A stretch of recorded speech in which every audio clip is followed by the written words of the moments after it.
Hello बच्चों, आज मैं आपको एक और नई कहानी सुनाऊंगी जिसका नाम है भूतिया महल। किसी गांव में एक पुराना महल था जो बहुत समय से बंद था।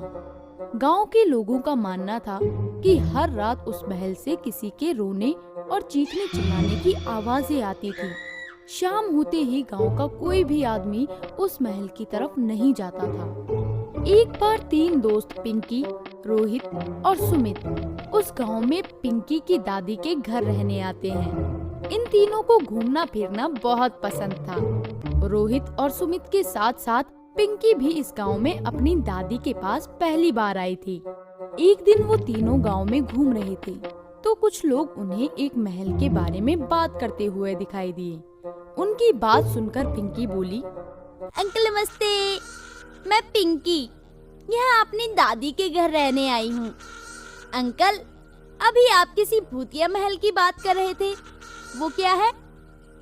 बेटी, वो महल वहाँ उस खाली मैदान के पीछे है जो बहुत सालों से बंद पड़ा है।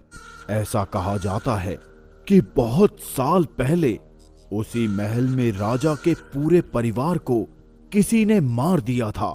तभी से वहाँ उनके परिवार की आत्मा भटकती है और हर रात वहाँ से चीखने, चिल्लाने और रोने की आवाजें आती हैं।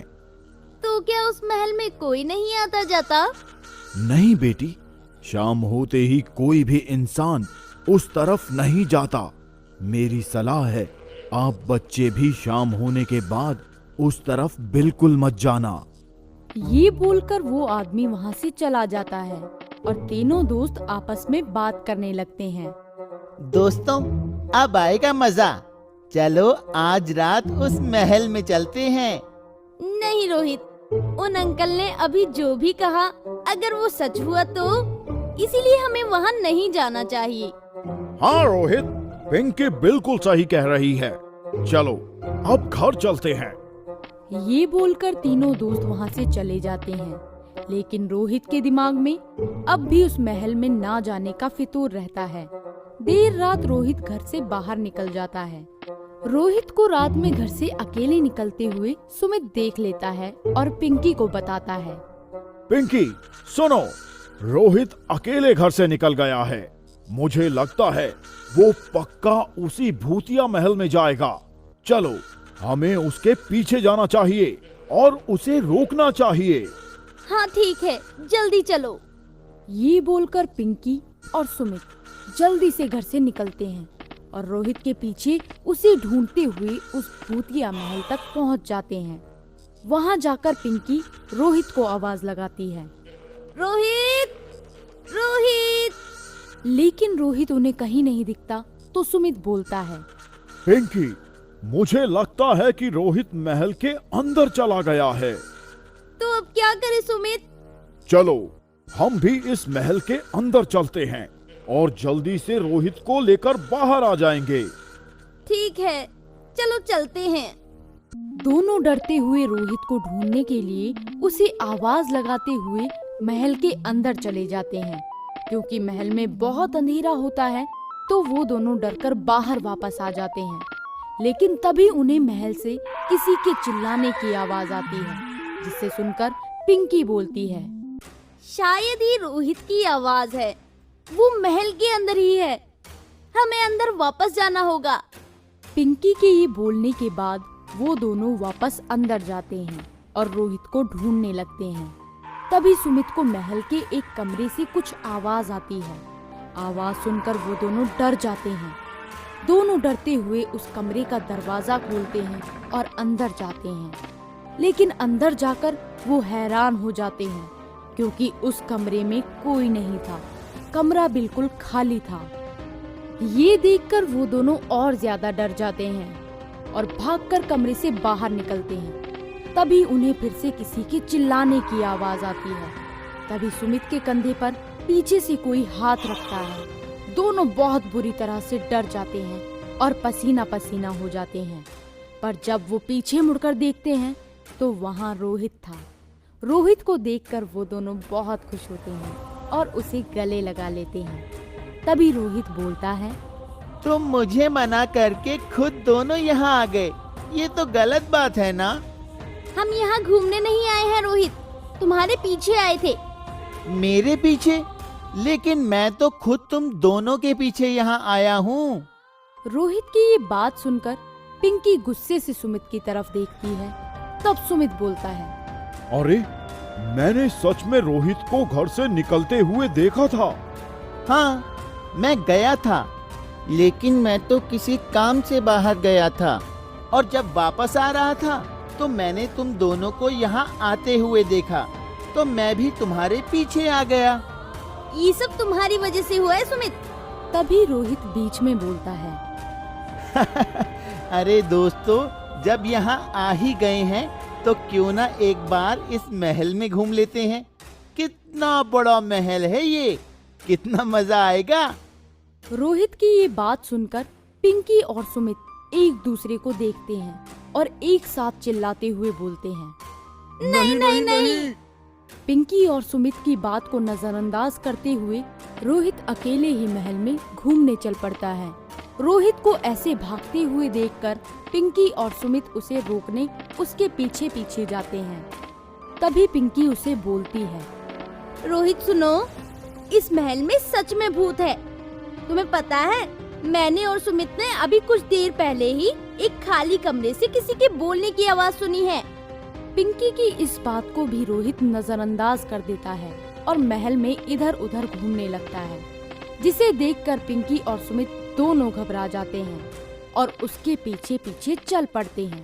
अब तीनों महल की दूसरी मंजिल पर पहुंच जाते हैं, जहां उन तीनों को एक कमरे के बाहर किसी की परछाई दिखाई देती है और कुछ आवाजें आती हैं। उस परछाई को देखकर रोहित बोलता है, अरे देखो, वहाँ शायद कोई है। वो तीनों उस परछाई की तरफ चल पड़ते हैं, पर वहां पहुंचकर उन्हें कोई नहीं दिखाई देता। ये देखकर रोहित कहता है, शायद आंखों का धोखा हुआ होगा। चलो दोस्तों, एक बार पूरे महल में घूमते हैं। नहीं रोहित, मुझे डर लग रहा है। अब हमें यहाँ नहीं रुकना चाहिए। देखो कितनी अजीब और डरावनी आवाजें भी आ रही हैं। चलो चलो घर वापस चलते हैं। हाँ हाँ रोहित, सुमित सही कह रहा है, हमें घर वापस चलना चाहिए। अपने दोस्तों की बात सुनते हुए रोहित वापस नीचे उतर ही रहा होता है कि उसे कहीं से आवाज आती है, रोहित मेरे पास आओ, मुझे तुम्हारी जरूरत है। ये सुनकर रोहित बोलता है, यार यहाँ पक्का कोई है जिसे मदद की जरूरत है। चलो हम एक बार देख लेते हैं। ये बोलकर रोहित इधर उधर देखने लगता है। रोहित के पीछे पीछे पिंकी और सुमित भी चले जाते हैं। जैसे ही वो लोग उस आवाज का पीछा करते हुए एक कमरे के आगे पहुंचते हैं तो वो देखते हैं कि वहाँ कोई भी नहीं है और वो आवाज गायब हो जाती है। ये देखकर रोहित अब डर जाता है और बोलता है, दोस्तों, अब तो मुझे भी डर लग रहा है। यहाँ तो कोई भी नहीं है। फिर मेरा नाम किसने लिया? रोहित, हमने तुम्हें अंदर जाने से मना किया था ना, तुमने हमारी बात नहीं सुनी। उन अंकल ने सही कहा था, यहाँ जरूर राजा के परिवार का भूत है। चलो दोस्तों, हमें जल्दी से यहाँ से भागना चाहिए। पिंकी जैसे ही ये बोलती है तभी उन लोगों को अपने पीछे से किसी के निकल कर जाने का एहसास होता है और वो सभी डर कर पीछे मुड़कर देखते हैं, लेकिन वहाँ कोई नहीं होता। ये देखकर वो तीनों और ज्यादा डर जाते हैं और एक दूसरे को कसकर पकड़ लेते हैं। अब वो डरते हुए वहाँ से नीचे उतरने लगते हैं। तभी उन्हें अपने पीछे से किसी के हंसने की आवाज आती है। वो तीनों डर के मारे चीख उठते हैं। उन्हें महल में हर जगह हंसने और रोने की आवाजें एक साथ आती हैं, जिसे सुनकर वो तीनों और ज्यादा डर जाते हैं और वहाँ से भागने की कोशिश करते हैं। लेकिन अचानक वो महल भूल भुलैया बन जाता है और उन लोगों को बाहर निकलने का रास्ता नहीं मिल पाता। तीनों बहुत बुरी तरह घबरा जाते हैं।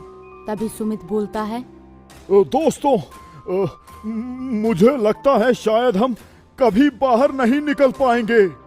तभी उन्हें एक आवाज सुनाई देती है। बिल्कुल सही कहा तुमने। अब तुम में से कोई भी यहाँ से बाहर नहीं जा पाएगा। भूत की ये बात सुनकर तीनों बच्चे बहुत ज्यादा डर जाते हैं। नहीं, हमें डरना नहीं चाहिए और यहाँ से बाहर निकलने के लिए कुछ सोचना चाहिए। हमें कुछ भी करके यहाँ से निकलना ही होगा। कुछ सोचो दोस्तों, हम बाहर कैसे निकल सकते हैं? तभी उन्हें एक आवाज आती है। यहाँ लोग अपनी मर्जी से आ तो जाते हैं, लेकिन फिर कभी बाहर नहीं जा पाते और यही भूख प्यास से मर जाते हैं। लेकिन ये सब मेरी वजह से नहीं होता, ये होता है इस महल की वजह से, क्योंकि ये महल अपने आप में एक भूल भुलैया है, जिसमें से आज तक कोई भी बाहर नहीं निकल पाया और अब तुम तीनों के साथ भी यही होगा। ये बोलते ही वो आवाज आनी बंद हो जाती है। वो तीनों डरे हुए महल में घूमते हुए बाहर निकलने का रास्ता ढूंढने लगते हैं, लेकिन उन्हें महल से बाहर निकलने का रास्ता नहीं मिलता। बहुत देर तक घूमकर जब वो तीनों थक जाते हैं तो निराश होकर वहीं बैठ जाते हैं। तभी पिंकी बोलती है, दोस्तों, लगता है हम भी यहाँ हमेशा के लिए फंस गए हैं और कभी यहाँ से बाहर नहीं निकल पाएंगे। नहीं पिंकी, हमें हिम्मत नहीं हारनी चाहिए। हमें कुछ तो सोचना ही होगा यहाँ से बाहर निकलने के लिए। वो तीनों उठकर फिर महल की दीवारों के पास घूमने लगते हैं और चारों तरफ देखने लगते हैं। तभी रोहित की नजर महल की छत पर लगे एक बड़े से झूमर पर पड़ती है और वो बोलता है, दोस्तों, वो देखो झूमर। ऐसा झूमर तो ज्यादातर महल के मुख्य कमरे में लगता था, जो कि मुख्य दरवाजे के बिल्कुल सामने होता था। लेकिन तुम्हें कैसे पता कि ऐसा झूमर सिर्फ मुख्य कमरे में ही लगता था? ये महल कितना बड़ा है, यहाँ हर जगह बड़ी और आलीशान चीजें हैं। क्या पता ऐसा झूमर कहीं और भी लगा हुआ हो। नहीं सुमित, ऐसा बड़ा और आलीशान झूमर ज्यादातर महल के मुख्य कमरे में ही लगाया जाता था, क्योंकि उस मुख्य कमरे में सभी लोगों का आना जाना होता था और ये आलीशान झूमर राजा महाराजाओं की शान और राजशाही का प्रतीक होता था। लेकिन रोहित, ये सब तुम्हें कैसे पता है? मैंने ये एक किताब में पढ़ा था और मुझे लगता है कि हमें एक बार इस झूमर की चारों दिशाओं में एक एक कर जाके देखना चाहिए। शायद हमें बाहर जाने का दरवाजा मिल जाए। इसके बाद वो तीनों उस झूमर की चारों दिशाओं में एक एक करके जाते हैं और उन्हें चारों दिशाओं में 4 दरवाजे मिलते हैं, जिसे देखकर रोहित बोलता है, दोस्तों, यहाँ तो हर दिशा में एक दरवाजा है। अब हम क्या करें? दोस्तों, इन दरवाजों के नीचे जो थोड़ी सी जगह है, क्यों ना उनमें से बाहर झांक कर देखें, जिससे हमें पता लग सकता है कि उस दरवाजे के बाहर क्या है। सुमित की इस बात पर पिंकी और रोहित उससे सहमत हो जाते हैं और वो तीनों हर दरवाजे के नीचे से बाहर झांककर देखने लगते हैं, जहां उन्हें एक दरवाजे के बाहर कच्ची सड़क नजर आती है, जिसे देखकर वो तीनों बहुत खुश हो जाते हैं और उस दरवाजे को खोलने की कोशिश करते हैं। तभी उन्हें एक आवाज सुनाई देती है, इस महल की पहेली आज तक कोई भी नहीं सुलझा पाया था और ना ही आज तक कोई इस महल से बाहर निकल पाया था, लेकिन तुम बच्चों ने ये कर दिखाया। ये देखकर मैं हैरान भी हूँ और खुश भी हूँ। फिर महल का वो दरवाजा अपने आप खुल जाता है। दरवाजा खुलते ही तीनों दोस्त बहुत खुश हो जाते हैं और भागते हुए महल से बाहर निकल जाते हैं। उनके बाहर निकलते ही महल का दरवाजा फिर से बंद हो जाता है। वो तीनों जल्दी से घर वापस जाते हैं। रोहित कसम खाता है कि आगे से वो कभी भी किसी भी भूतिया जगह पर नहीं जाएगा और अपने दोस्तों से माफी मांगता है। तो बच्चों, इस कहानी से हमें ये शिक्षा मिलती है कि हमें मुसीबत के समय में घबराना नहीं चाहिए, बल्कि अपनी बुद्धि से काम लेना चाहिए।